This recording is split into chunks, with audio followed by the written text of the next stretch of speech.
So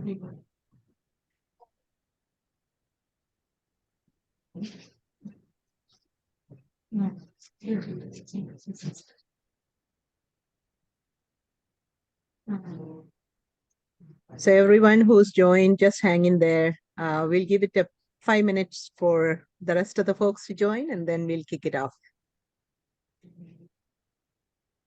All right. And namaste, everybody. My name is Sudha Jagannathan. Welcome to Kona Dialogues. Kona is the Coalition of Hindus of North America, and we are a grassroots advocacy organization. We stand with the Hindus in Canada and the United States on the civil rights and human rights of our community. And today, I'm very, very glad to welcome two members of the leaders of the community to talk about some very important topics, right? Suresh Krishnamurthy is also on the board of directors and is a founder of Coalition of Hindus of North America. He also runs a PAC, the Hindu PAC of Georgia. So welcome, Suresh. Thank you. Namaste, everybody. And I also have Utsav Chakrabarti. And many of you may have seen Utsav on P Gurus, where he really does a terrific job of taking apart, organizations that really needs to be taken apart. So today, Utsav is joining as the Hindu Action Organization Director. And today's topic is, who is behind all the caste policies? You have seen so many of these policies and campaigns used against our community all across the United States and Canada. And we hear a couple of names here and there. Equality Labs is one, but there is a whole lot more behind Equality Labs or with Equality Labs. So today's job for us is to kind of educate everybody on who is behind the policies. So with that, Suresh is going to kick it off. And then we'll have Utsav take a deep dive into all of these. And then please, your questions, post it in the Q&A. We want to answer as many questions as you have. So with that, Suresh, go ahead. Thank you. So namaste, everybody. Thanks, Sudhaji, for that introduction. And welcome, Utsavji, to our Kona webinar. Really appreciate it. So for those of you who might not have heard about this organization, I wanted to give a very brief overview of where they are coming from, who it is that's being run, who it is that is running that organization, and why do we have this issue. So the whole thing goes back to like 2013, 2014, when the California textbooks were being re-reviewed. So California does it every so many years. They go through the textbooks for content, they ask for public comments. And one of the things that there was a group of Hindus that were formed in California called CAPIM. And CAPIM started to engage with the school boards and school districts and school boards and the authorities to kind of make sure that Hinduism is properly discussed in high school textbooks. At that time, there was a lot of opposition that popped up, saying that somehow these changes were trying to whitewash caste and so on and so forth. So Equality Labs was formed as an organization back in 2014. Now, I say it is formed as an organization back in 2014, but the finances of what is supposedly a charitable organization have never been made public. Literally never been made public. So what we know about Equality Labs as an organization is basically information that we've been able to put together from various sources. So one of the first things to remember is Equality Labs was funded by venture capital. So there was a venture capitalist who stepped up and they funded part of Equality Labs. Because of the nature of venture capital, we don't know how much, but we do know that they funded them. At the same time, they also got a couple of grants from the government. And based on those grants, they started operating. Now, throughout their existence, Equality Labs as a organization has never explicitly claimed to be a IRS's 501c3 organization. So you have to that's a very important point to remember, because if you declare yourself as a 501c3 organization, then you have certain tax disclosure obligations. All tax information about charitable organizations are public and they're made publicly available by the IRS. So as far as the finances of Equality Lab goes, we do not have any idea how much they finance, how much they get by way of finance. We do have many bits and pieces that we put together. So they have existed as in many forms over the last 5 or 6 years, at least from a financial and a company perspective. Long story short, we have not been able to find any evidence at any point in time that they were a genuine tax deductible nonprofit organization. And the only time that we have ever seen a actual company registration for Equality Labs is right now. They are registered as a Delaware for-profit corporation. And they continue to raise funds as a charitable organization through what is called a fiscal sponsor scheme, which is set up and run by an organization called Fractured Atlas.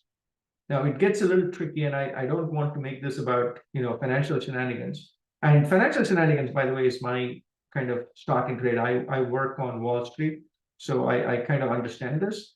And what we have found so far is they have raised money under various guises. They would go to a women's group and present themselves as championing oppressed women. They will go to the San Francisco Charitable Foundation and present themselves as an organization that works on cybersecurity. They will go to Fractured Atlas and position themselves as a group that is producing art, because that's what Fractured Atlas does. Fractured Atlas provides ways for artists to raise money so they can show their artwork. So Equality Labs now collects money under the garb of Fractured Atlas, and that's how they raise money. But having said that, we have other information which we have been able to put together, that they're also funded by OSF, which is George Soros' foundation, and I'm sure Utsav will go into more detail on that one. But the long story short, Equality Labs is run by its executive director, Thenmozhi Soundararajan, who was born and raised in LA. Her parents are doctors who immigrated from India in the 1960s. She was raised in LA. She studied at Berkeley, and fighting caste is her life mission. She maintains that she's a Dalit. She maintains that she was oppressed. She maintains that she speaks for the oppressed classes. And she has made it her mission in life to establish caste in the American milieu. That is her objective. And we are very clear about that. We make no bones about it. We don't hide it. We just know it.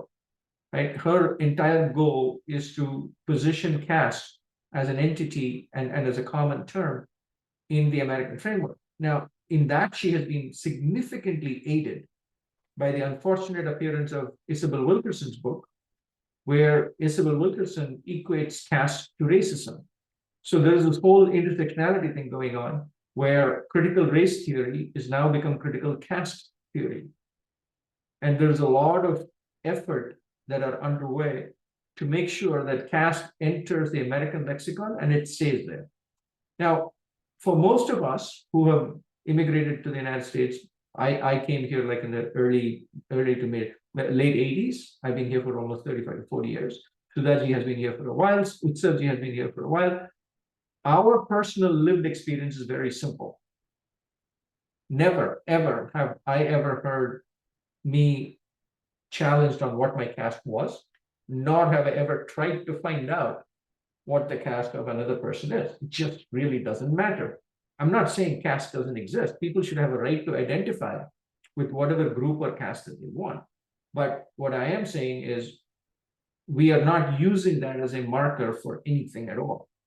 But having said that, so Equality Lab started out by basically opposing. They started with the California Campaign textbook issue.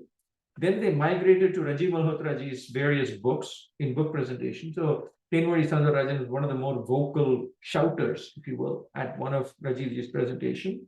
They had a director of marketing, a lady named Sharmin Hussain, who was a Bangladeshi and who was virulently anti-Hindu, right? She was totally Hinduphobic.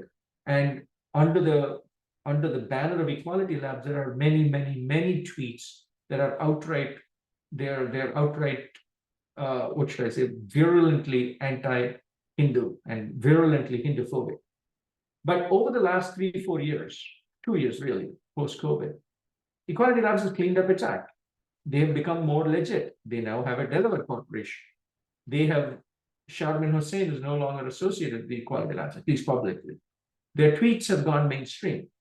And if you're wondering why that is so, because Equality Labs is essentially, and again, this is our conclusion based on the evidence, Equality Labs is basically turning itself more respectable in order to be a worthy candidate, if you will, for corporation to invite them to give lectures and to educate their staff on caste using DEI funding.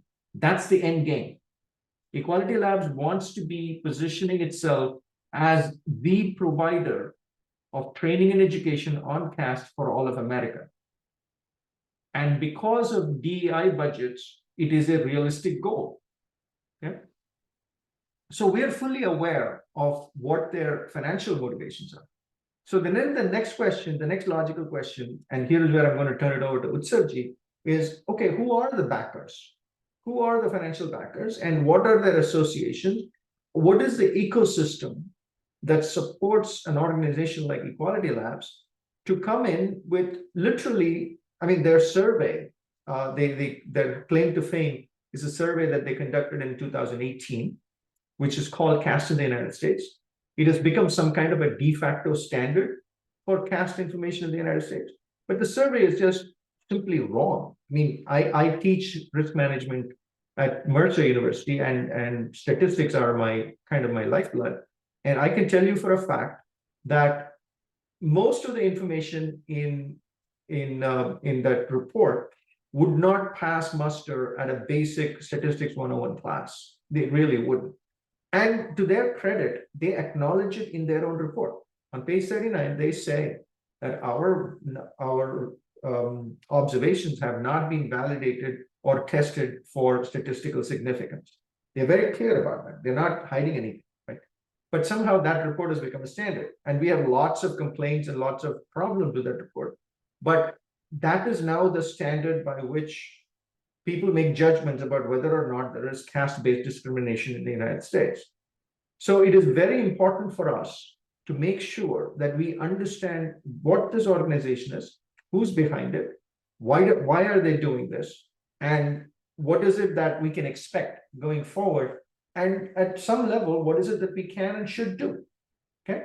So with that, let me turn it over to Utsavji to talk about some of the connections, the history of Equality Labs and how it is organized.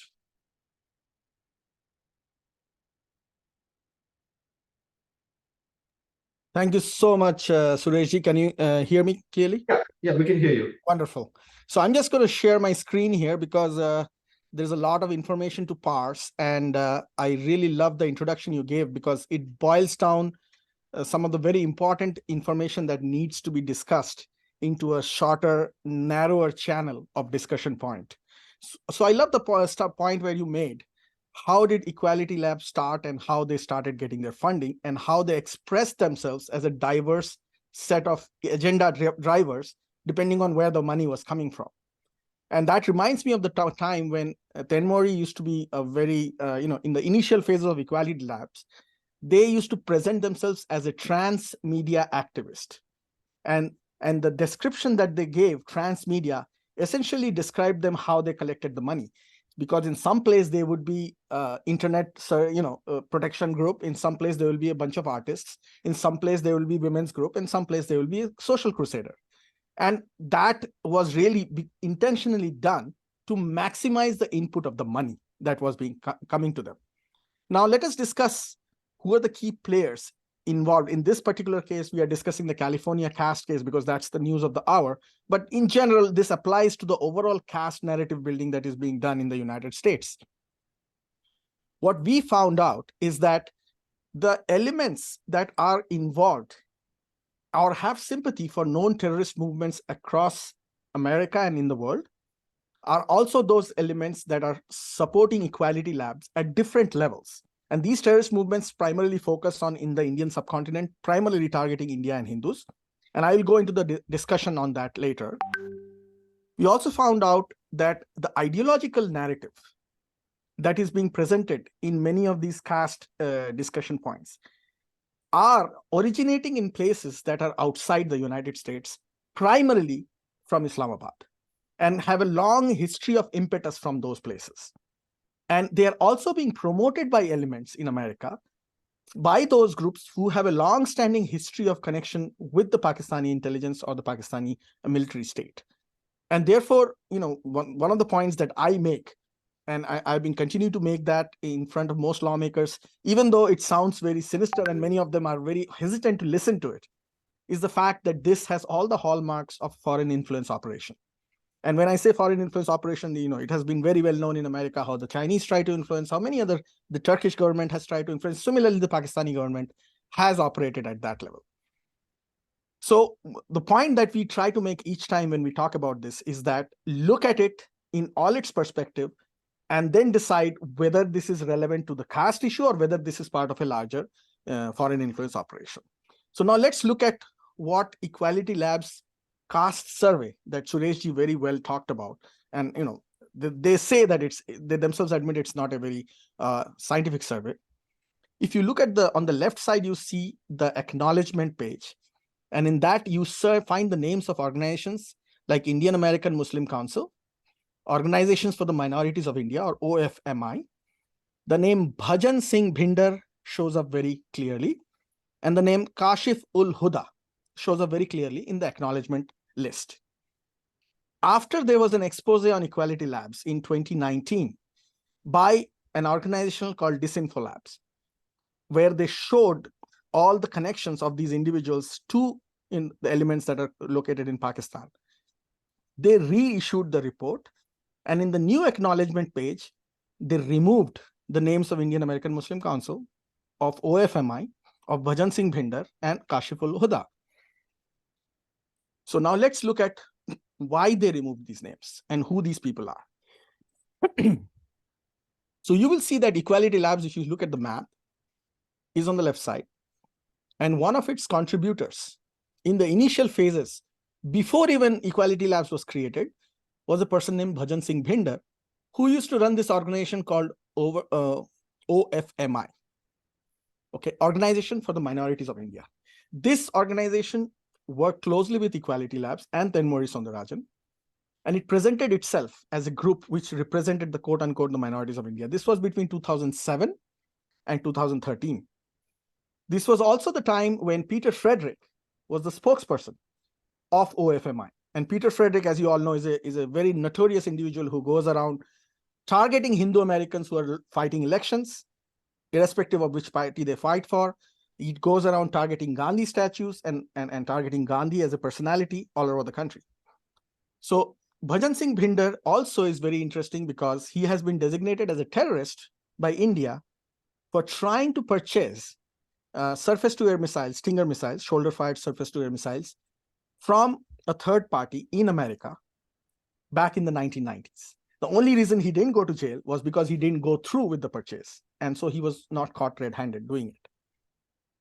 Another interesting personality that is connected to Tenmori and Equality Labs is Huma Dar. Now, Huma Dar is a person who is very well known in American intellectual circles, academic circles, as well as geopolitical circles for her strong connection and support for the Kashmiri Islamists. And later on, I will show, including support for the Hizbul Mujahideen, which is a banned organization by the United States of America.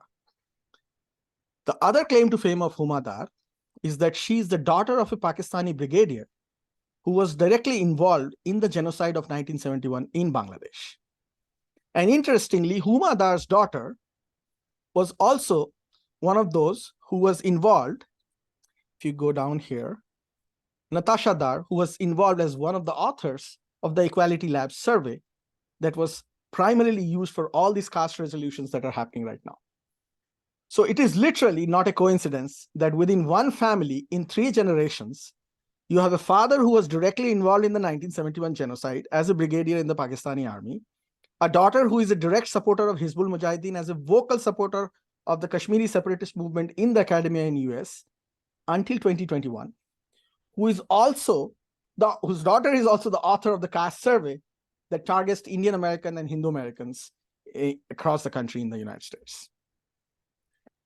Next is, let's look at the people who are now who are involved in the board of these organizations. So Huma Dar was also one of the individuals who was part of the board of Equality Labs when it was established. Then she moved herself away from it once Equality Lab became more and more popular, and now she's not involved in it anymore. I just wanted to show you a couple of screenshots of where Huma Dar openly expresses support for individuals who are terrorists for Hizbul Mujahideen. And this is at a time when Article 370 had been removed in Jammu and Kashmir, and therefore there were much more aggressive movements in that area.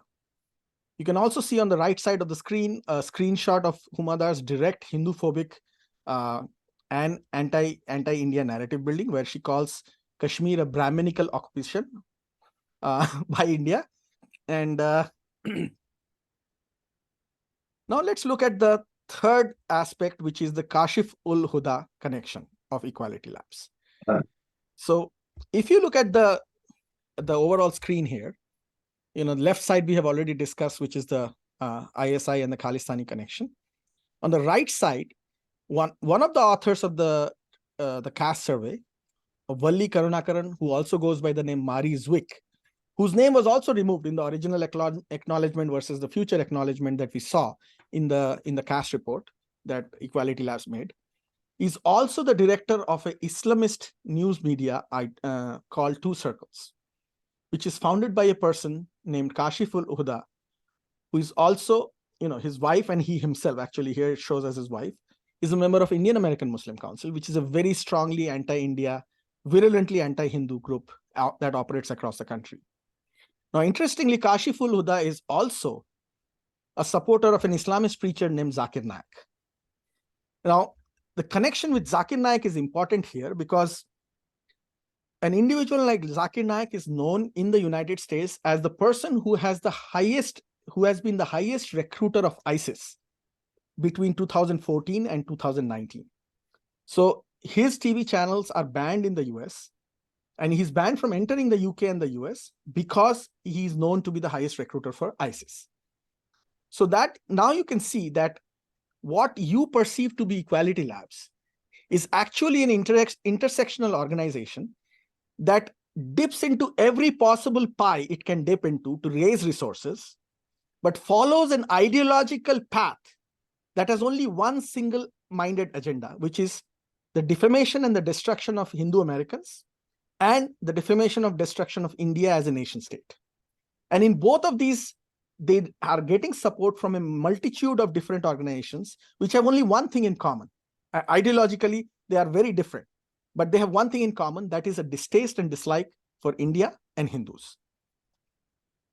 So with that, I will pass the baton back to Suresh and Sudhaji, and I'm ready to answer questions. There is a lot of other things that I can show about Hindu phobia, but because of thanks to Twitter and social media, now most people are aware of some of the videos that Tenmori has made, and you guys have done a great job sharing and promoting them. Yeah. So that was a good introduction. It's kind of scary, Utsav. I mean, the point is that our lawmakers should really understand what's going on. I am sure the CIA and State Department, everybody has a good idea. But the fact that these people have free range going around and then getting policies done, right? That is extremely scary. Correct. So I don't know how you explain the access that Tenuri has. she's spoken at the World Bank. She's in all the universities. She's sort of like, she's everywhere at the same time, sort of So like an let me omnipresent. so let me take that question. I mean, it's a very good question, Sudhaji. Let me address that. Tenmuri Soundarajan has worked at this for almost 3 decades. She has persisted with this for almost 3 decades. She has worked very closely with intersectionality. She has formed a lot of connections, for example, I'll give you a very simple example. She was at Berkeley. Okay. One of her classmates or one of her college friends at Berkeley was a lady named Siri Tanamba Masak. I don't know if people recognize that name. Siri Tanamba Masak? No? Okay. Siri Tanamba Masak is the person from California DFEH who initiated the lawsuit against Sundar Iyer and Ramana Kompella and Cisco from Cal DFEH. Okay, so the network that you build when you're in college, especially a place like Berkeley, is a very fine, far-flung web of connections. So we are pretty confident that at some point, and she writes in the book, she writes in her Trauma of Caste, that her formative experience was in Berkeley, right? Which is where she wanted to do research on some caste-based issues. Her professors told her that don't do that research, do this research. And she was like, no, why should I? And she went off to do research on one particular aspect of caste. And since then, she has branded herself as a formerly untouchable Dalit activist. And once you brand yourself, once you get yourself that kind of a branding, that you are a Dalit activist, then many doors open for you. And to give her full credit, she's worked tirelessly at pushing the narrative that, and the key narrative that she has pushed and pushed very successfully is the idea that immigrants to the United States from India inevitably bring their caste prejudices with them. She has made that very clear. Okay. She has made it a point to recruit the children of Hindu Americans. And we have our own, one of our board members whose children have been recruited by Equality Labs, with the rather interesting story that the children are beneficiaries of some kind of privilege, and they should therefore literally go against their families, break away from families, and join this, what I can call a cult. Okay, so the reason why, to answer your question then, how does she get so much influence? She's worked at it. She spent a lot of time positioning herself as the person who speaks for Dalits. She has positioned herself as a Dalit. And to give you a very simple example of how this whole thing works, in the Equality Labs report, there's a page where the report describes, and I say she because, yes, we know there are multiple authors, but it's essentially her report. So in one of those pages, she describes the markers by which you might recognize how Dalits are recognized. And she says that one of the biggest markers to recognize Dalits is the last name. So people can figure out, especially from India, people can figure out just from the last name. And that is why, and she claims that is why a lot of Dalits, a lot of people of Dalit, Bahujan or background do not disclose their last names or even change it. Because, for example, she says her dad was so scared. She says this in the book. Her dad was so scared that his last name would give away his caste that he shortened it to T.S. Rajan. Right? Instead of Soundarajan, he became T.S. Rajan. Okay. The problem is Soundarajan is not a Dalit last name at all. For those of us who grew up in Tamil Nadu, it's very clear Soundarajan is actually a Brahmin name. So if names are markers for caste, and the only name we have to go by is Soundarajan for Tenmuri, she's a Brahmin. I don't know where the Dalit claim comes in, which basically leads to the next point, which is who is a Dalit? And how is it validated? What is the integrity behind who's a Dalit and who's not? Now, if you ask these questions in public, in a public forum, and I ask it here in a webinar because it's a right question to ask. But if you ask that question, the immediate response will be, why are you gaslighting Dalits? They can self-identify. Sure, so can I. I can self-identify as a Dalit too. There has to be some level of objectivity that says, hey, I really come from this background, right? And so the idea behind Tenmuri Soundarajan's popularity is that she has given she writes a very simplistic tale of caste-based oppression. And in her simplistic model, the steps are the following. Hinduism as a religion is based on caste. The evidence for that, 5,000 years ago, the Rig Veda said this. She then points to the BBC definition of the caste system and says that the famous triangle, the famous pyramid, where the Brahmins are at the top, Kshatriyas are next, etc., and at the bottom are Adivasis and Dalits. Now, obviously, at Rig Veda time, there were no Dalits, there were no Adivasis, there were just people. So that's one point. But then, okay, so the argument goes, this is embedded in Hinduism. Okay. The reason why post-independence, and this translated into centuries, millennia of suppression of Dalits, that didn't change until Ambedkar came along, and Ambedkar realized that this whole thing was a problem, and he basically pinned the blame on Brahmanism. So he called it Brahmanism, and he essentially pointed to Brahmins as the source of all Dalit oppression. The oppression may be conducted by many people, but the sanction was given by Brahmanism. She makes a kind of a distinction in the book about, I hate Brahmanism, not Brahmins, which is kind of saying I hate Nazism, but not Nazis, which of course we all know how that works, right? So once you have tagged Hinduism with Brahmanism and Brahmanism as the cause of caste-based oppression, then her story is very simple. Brahmanism must be eliminated. How do you eliminate it? Well, naturally, Brahmins must be eliminated. As long as there are Brahmins, obviously there are going to be Brahmanism. Okay, so that's the narrative. The narrative is Hinduism is Brahmanism, Brahmanism is oppressive, and therefore all Dalits are oppressed. And so the world divides itself into two clean groups, the oppressed and the oppressors. The oppressed are the Dalits and the Adivasis. The oppressors are everybody else who doesn't agree that the Dalits and Adivasis are all oppressed, right? If you don't agree that they're oppressed, then you must be oppressive. Otherwise, why would you deny it? So it's a very standard, clever play on words, and that is the narrative that has taken hold.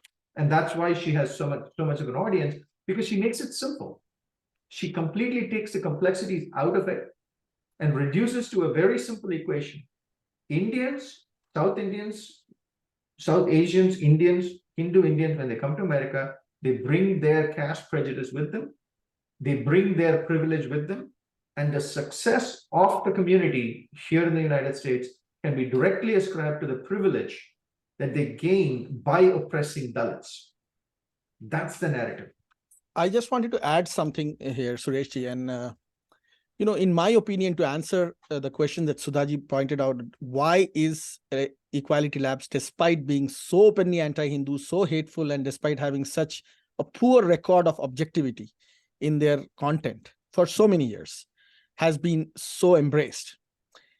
I think it's because they represent an orgy of the willing. When I say an orgy of the willing, they basically represent the tip of the spear of all those who hate India and Hindus. And that willing audience really is not looking for logic, rationale, reason, or or proof. They are really looking for a face that can lead them in a charge against Hindu Americans and India as a country. And I'll tell you some names here which will give us a pointer towards why this is an orgy of the willing, and why, despite being so poorly focused intellectually and rationally, they continue to gain support from all sorts of people. When this movement of Equality Labs was started, after Bhajan Singh Bhinder and OFMI gave them the initial push from the Khalistani end, this movement was embraced by another older movement, which was run by the Christian evangelists and the Christian extremists. So I'll name 3 names here, okay? Joshua Samuel, okay? He's a pastor of the Church of South India. It's a very powerful, very influential Protestant denomination church that operates in Andhra Pradesh, Kerala, and Tamil Nadu. CSI's Joshua Samuel was one of the individuals, he was a pastor from New York, who supported Ten Mori right when Equality Labs was created, and gave her access to 2 individuals, okay? And I'm going to name those individuals here. Anne Gorinson. So Anne F. Gorinson is a New York resident and a very popular figure in the arts community. So when you brought up the question about how they were getting funding from organizations that support art and artists, so Anne Gorinson was the one who introduced her to the New York art community, the philanthropist community that supports arts. And this lady, Anne runs an organization called India Travel Forum, where they promote arts from India. And using that as a cover, they funded Ten Mori from an organization called the Robert Rauschenberg Foundation. So this is an organization that supports artists all over the world, including in America, mostly on the East Coast of America. So that was one of her initial pushes where she made headway. Another very popular figure that gave her support, again, through Joshua Samuels of the Church of South India, was Professor Cornel West. So Professor Cornel West is a highly regarded individual in the leftist Christian circles. So this gentleman is an old man. He's a professor at Harvard, or was a professor at Harvard. I think he's not there anymore. Cornel West is one of those individuals who intersects African American grassroots left-leaning activism with Christian evangelism. And he has been by the side of Ten Mori and Equality Labs from the days of 2014, 2015, when Joshua introduced her to Professor Cornel West. And he's still there. I mean, he still writes letters of support. Every time these guys try to introduce a caste resolution, he did that I believe he did that in Seattle. And I think he's doing that in California as well, Cornel West. Yeah. So I just wanted to bring these because, Sudhaji asked why. So along with the points you made, Sureshji, about, the simplicity and the complete dumbing down of narratives that she has done, it is not happening in thin air. She's actually being guided to do so by individuals and experts from different spaces and ideological focus groups in America that are using her as the tip of the spear against a common enemy, which happens to be the American Hindu and India. That was my point. There are some questions. Somebody asked, is she trying to mimic Jesse Jackson? I don't know. Or if I posted the answer on the chat. Let me address that. I honestly, I don't think so. I think the Rainbow Coalition was formed based on what I would call many decades of real harassment, real discrimination, and real bad treatment of sections of society. For example, I don't know how many of you remember the case of Matthew Shepard. Matthew Shepard was a young boy who was gay in the 1990s, and he was literally beaten to death. Okay. We all know the treatment that have been meted out to blacks, the civil rights movement, what happened before the civil rights movement. We know the Jim Crow laws. The Rainbow Coalition was an attempt, and Jesse Jackson he's one of my, I wouldn't say necessarily hero, but one of the people I respect very deeply. Jesse Jackson made a concerted effort to bring together people who have suffered real oppression and make common cause. So in this particular case, the whole argument about caste-based discrimination and then somehow linking it to racial discrimination simply doesn't hold water, because there has never been, and I will say this very carefully, there has never been a documented, proven case of caste discrimination ever in the United States. The one case that everybody was pointing to and singing and dancing to was the case against Sundar Iyer and Ramana Kampella at Cisco. For 3 years, they were literally hounded as the worst example of Brahminical casteist whatever, right? And 2 weeks ago, the department, the CRD, Civil Rights Division of California, Civil Rights Department, simply dropped the case. It wasn't the judge asking them to do it. It wasn't that there was an evidential hearing, or there was a jury trial, and the jury said no. They simply dropped the case because they realized there was nothing to prosecute. Literally, there was nothing to prosecute. So the one case where there was supposedly evidence of caste-based discrimination at Cisco, and for 3 years, everybody has been saying that, from the wire, from news magazines in India to news magazines around the world, have been claiming that. And that just literally fell apart, because not only was there no evidence, they were actually about to be sanctioned by the judge for withholding key information from the brief that they submitted. And they were going to be sanctioned for literally suborning perjury. And nobody who was yelling and screaming about how this was the evidence of caste discrimination has now come back and said, oh, we were wrong. Nobody's had the guts to step up and say, oh, we were wrong. We shouldn't have said that. These guys were innocent, right? So that makes the agenda very clear. The agenda is not about finding out whether or not there's real caste discrimination. The agenda is to establish caste discrimination as a reality in America by any means, even in the complete absence of evidence, right? Now, people will argue, oh, absence of evidence doesn't mean evidence of absence, right? Well, fine. But we live in a nation of laws. There are rules, and presumption of innocence is a foundational principle of our system. So it is not up to me or you or anyone else to prove that they are not casteist or they are not discriminating. We are presumed to have not discriminated unless somebody can show that we are discriminating, right? And in the one case that they had claimed for it, there's no evidence. So the comparison to the Rainbow Coalition doesn't work, because Rainbow Coalition was based on real evidence. It was based on decades of real evidence. We don't even have a single actual substantiated adjudicated case of caste-based discrimination. And that's not because caste is not defined.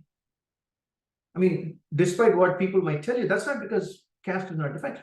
That is because discrimination by itself is such a nebulous thing. It is very difficult, if not impossible, to tag everything as discrimination. It isn't. There may be discrimination, but then to raise it to the level of, oh, it's based on caste, is a completely different ballgame. So why are they pushing it?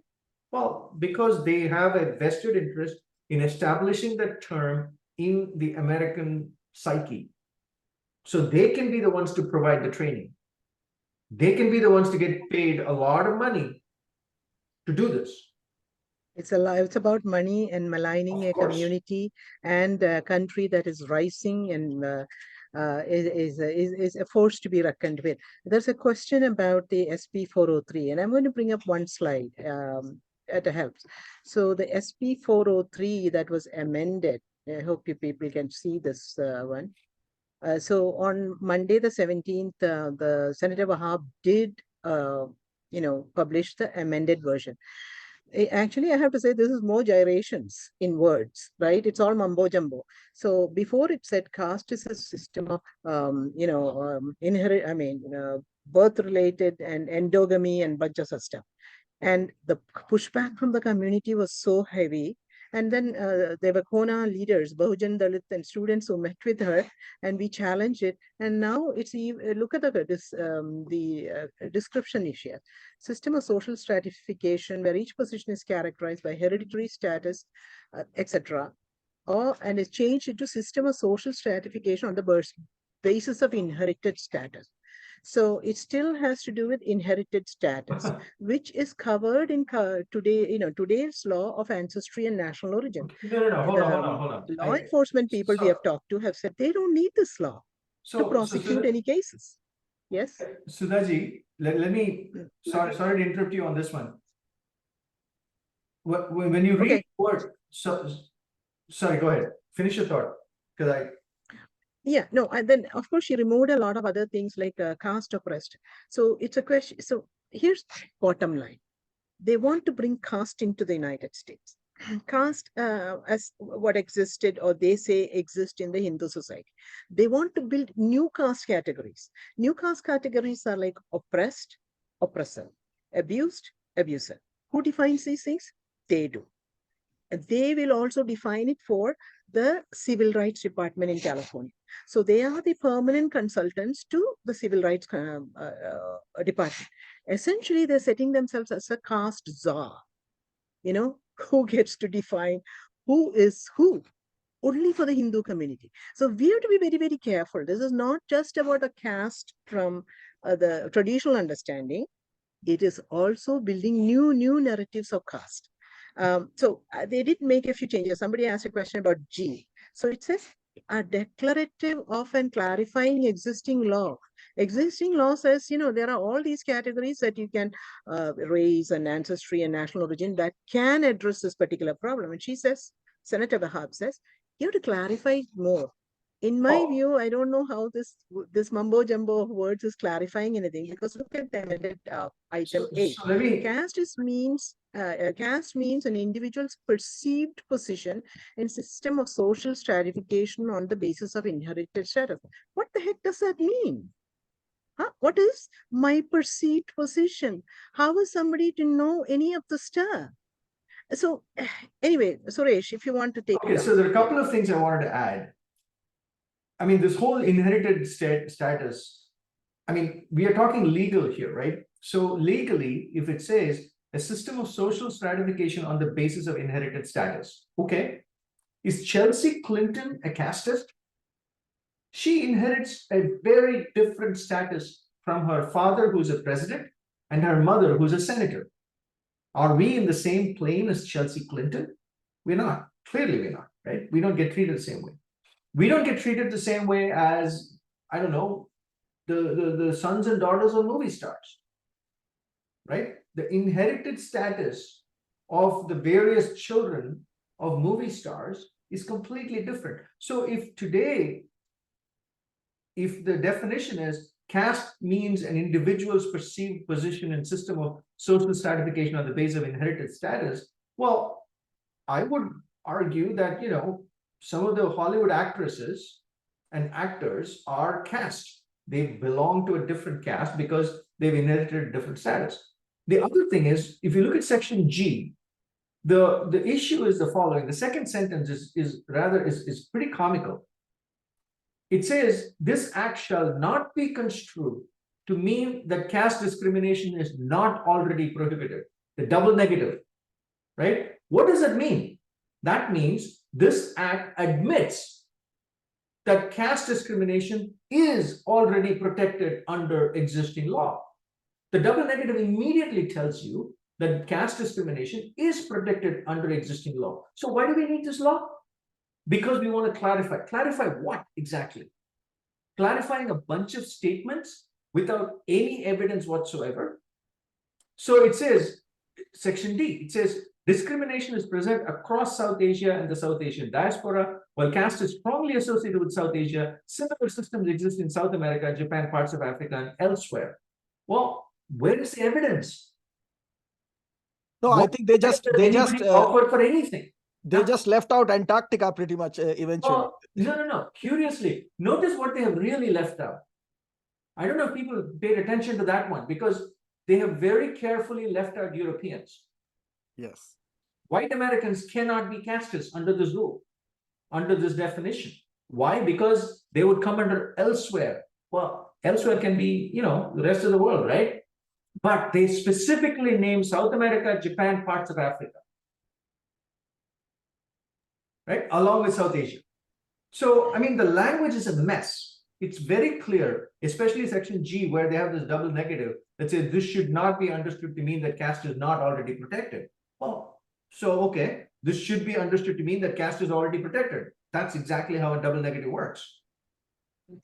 So I want to say, whether this is an amended version now, we don't have to change our opposition. We say we are opposed to it because it's a profiling of a community. It doesn't have to say Hindu Americans, because the word caste automatically triggers Hindu and India. So the implication here is very clear who the targeted victims are in this bit. Remember, we are the victims. Nobody else is the victim. Tenmari is not the victim. We are the victims. You need to speak about that when you talk to or email your lawmakers. As don't make us a bigger victim than we are already. Okay, so that is the one thing. So our opposition reasons don't change here. I just want to point out one thing. So Utsav, what about the new announcement by that organization SALT? They stand for South Asian something, right? And they're regrouping and refocusing all of the energies into caste. So that means they're stopping all of the other advocacy work, but bringing their money, resources into fighting caste. So friends, I just want to point out, whether this bill dies or progresses in California Senate, this is not the end of the game. The game continues in all other cities.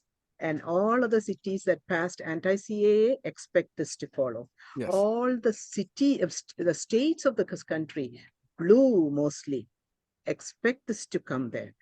We cannot retract and stay home and say, oh, we've defeated in California. If we defeated, this is a 10, 20-year battle. We have to gear up for it. So Utsav, go ahead, talk about the SALT and other people who are. So people have to understand, there is a pattern that is emerging on this issue. This issue is just a geopolitical tool. It's a whipping horse that they're using. And that's why, when Sureshji goes into such a serious analysis based on serious fact-based, evidence-based analysis, I feel sad and sorry, because the people who are running the show on the other side are essentially tails wagging a dog. And everybody who is supporting it knows it very well, that it's the tail wagging the dog there. So Sureshji, your academic strength, your logic, your rationale, your beautiful argumentative skills, all that is basically going up against a wall that has already decided that it wants to crush you. So that's the point. I just wanted to make that point for all our audiences to understand. That's true. The second point I want to make is that, Sudhaji pointed out that SAALT, which is a youth group of quote unquote South Asians, which has a track record of, let me see here, supporting the Kashmiri separatist issue, supporting Maoists in the Indian subcontinent, supporting Maoist leaders who have been arrested by the Indian government, supporting anti-CAA protests, and supporting in the recent past the Khalistani elements during the farmer protests in India. So why are they jumping into caste? Because everybody else who was in that bandwagon and who was tasked, I use the word tasked very carefully because somebody is telling them to do these things, has been tasked, including Audrey Trushke from Rutgers, to now talk about caste. So it is a pattern of behavior where, and only people, I won't be surprised if tomorrow Zakir Naik himself comes out in support of California, caste resolution, because that is where it is emerging from. And this is a question that many people ask me, that, hey, Utsav, you keep pointing out to a foreign influence operation angle. Do you know that Pakistan has no money to feed its people? I agree. Pakistan has no money to feed its people, but Pakistan has the intellectual strength and the domain knowledge of 70 years of subversive activism in a country called India that is very much in demand by those in Europe, in Middle East, and in America who wants to pursue that global agenda. So, it's very easy to understand why, so George Soros goes and meets Pakistani leaders so often. because they have the domain knowledge, they have domain skill. They don't necessarily need to have the money. Well, so I mean, the geopolitical implications of caste are one side of things. That is certainly something to think about. Kona, from Kona's perspective, we are very narrowly focused on what it means for American Hindus, right? Hindu Americans, people who live here, who run their lives here, who practice here, who worship here, who love here, marry here. Those are our focus. So somebody has asked the question, would like to know what are the implications if SB 403 approves. As a practical matter, nothing. Because the first lawsuit that pops up with caste as a criteria will run up against a brick wall in a court of law that says, how do you know what caste I am? There is no way to tell. It will be 1,000 Ciscos, but practically speaking, it's nothing. But from a propaganda perspective, it is everything. From a propaganda perspective, it now allows you to say that, caste is a big deal. You have to learn about it. And that is where that is the key. The key is in adding it to the, so as a practical matter, no, it doesn't really change our lives tomorrow. Okay. But it does cast suspicion on every practicing Hindu. On which side of the caste divide are you on? If you say, I don't care, no, you can't. You must care. If you don't, this is wokeism applied to caste, right? In wokeism, you have the same oppressor-oppressed binary. If you don't support it, if you're not part of an oppressed group, you must be the oppressing group, right? Vijaya Vishwanathan-ji addresses this topic in great detail in the new book, Snakes in the Ganga. I would recommend that people actually read that very carefully because she explains it beautifully. She explains how we as a society have moved away from individual identification to identification with a group. Because of this group identification, we have now gotten to the point where Tenmozhi Soundarajan, who was born in a rich family, in the richest state, in the richest country in the world, is able to say that she's an oppressed, traumatized Dalit, right? And that's the group identification that this whole caste thing is making possible. So the idea behind what is going to happen if SB 403 passes, tomorrow, nothing. But 2 months from now, you might be looked upon as a potential casteist, discriminating person, and a company may look at you and go, do I really need the hassle? Do I need the headache? Do I need the possibility of a lawsuit? Let me quietly skip over and go to the next person when I am conducting an interview. That is the problem. That is exactly the issue. Now, there are people who turn around and say, well, wait a second, but that is true of women too. That is true of sexual harassment. That's true of racial harassment.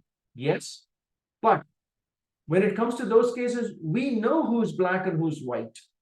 We know who's woman and who's not. We know who is from what country. We know what we don't know is what is your caste. And because this kind of protection has to apply to everybody, by definition, everybody is going to have a caste thrust upon them.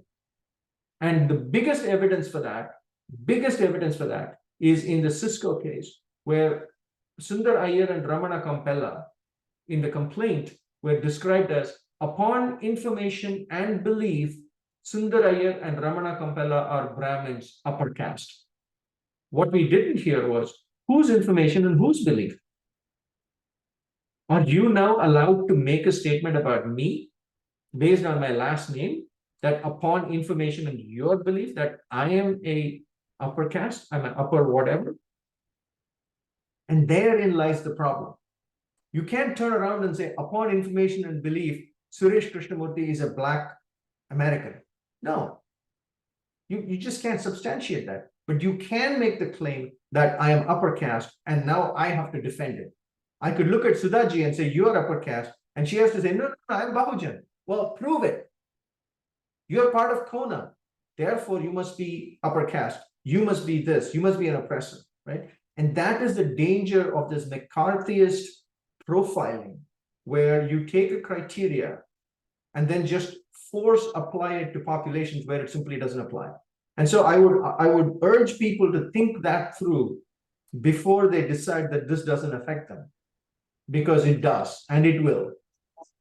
And the young people, I think it affects our young people who are on TikTok, who are with their peers, and who think that, oh, this whole thing is something that's never going to happen to me. But that's not true. If your name is Priya, if your name is Sudha, yeah, and Jagannathan or Iyer or Sharma, or these names have already been called out as upper caste and violent names publicly in the Dismantling Global Hindutva. You have to take this seriously. Your children needs to you need to explain to your children the reality of what is happening in the United States. We're talking about, as Suresh said, life in the US. It is not about life in India. It is not about life in Mexico, because we have had some Latinos who say this is a good thing because in Mexico we have see a lot of stuff. Yes, in Mexico they do, but in the United States, it could be a Latino American, a Latino Black, a Latino Indian. What about their children? What is their caste? Huh? So I- we have to really, really think about the implications of this and fight this tooth and nail everywhere it pops up. We have no choice but to fight. So with that, Utsav, any concluding thoughts? And Suresh, I any just I concluding just wanted thoughts? to Because add one more point, and that is a very cultural point, and but it has a lot of relevance. What this will lead to over a period of one generation would be the complete de-Hinduization of the American Hindu community, including names. Because what it would lead to is people would be incentivized to name Eurocentric names for their children. Jason will not be a casteist, but Utsav will be a casteist. Suresh will be a casteist, but a John or a Jack won't be a casteist. So that is the direction that it will provide an impetus towards, and that is a form of discrimination in itself that we have to identify and present as such. That you are literally doing a cultural genocide of a 4.5 million strong community in America that is so involved in the progress of this country. But I just want to warn everybody that right now you are seeing an intersectionality of Islamists and Khalistanis and some radical Maoist elements. Especially in Seattle, you saw the Maoist elements coming in from through the local groups. But this is not going to end there. As I pointed out today, the day this crosses into a conservative state, once they are done with left liberal leaning, their alliances will change, because the people who are pulling the strings have strengths on both sides of the ideological equation. Tomorrow they will be in a conservative state, and you will see a bunch of Christian organizations suddenly supporting this, which they are not right now. So people have to be very alert. People have to understand the nature of the beast here, and we have to oppose it as Sureshji does, at a very fundamental and a logical level, as well as through identifying the individuals and exposing them, because that is equally important. Yes, I would absolutely stress that. Get involved locally, join a local organization, join Kona, volunteer to Kona, donate to Kona, do your bit, and be involved, and get involved at some level or the other. Not everybody needs to write articles to the New York Times or articles on the newspaper. You can do simple things like call a senator, call your local local political leader, local representative, and say, look, we disagree with this for the following reasons, right? But understand where the opposition is coming from. It is coming from an organization that has a vested interest in making this term very common and accepted in the United States and teaching everybody about caste. They are the ones bringing caste into this society. We have to remember that, and we have to point that out. We are not the ones walking around saying, oh, let me discriminate. I'm this higher, I'm this upper caste. I don't want to touch this person. We are not the ones saying that at all. They are the ones coming up. Equality Labs is the one that keeps saying caste at every breath. Okay, so let's remember the ultimate goal of these organizations. Who's behind it? Why are they behind it? And what can we do about it? What we can do about it is get vocal, get involved, take this seriously. with that, I think we're going to conclude this event, and we may have more to educate the community, because Let me tell you, you ask 10 of your friends, each of you, you see that they haven't even heard there is any problem going on in the US. Please alert them. Please invite us to come in and educate you more on what is going on with SB 403 and how it impacts everyone. With that, thank you everybody. And Suresh and Utsav on the East Coast, thank you for staying up late and talking to Namaste. the community about this. Thank Very, you very very much. good night to you all. Thank you. Namaste. Namaste.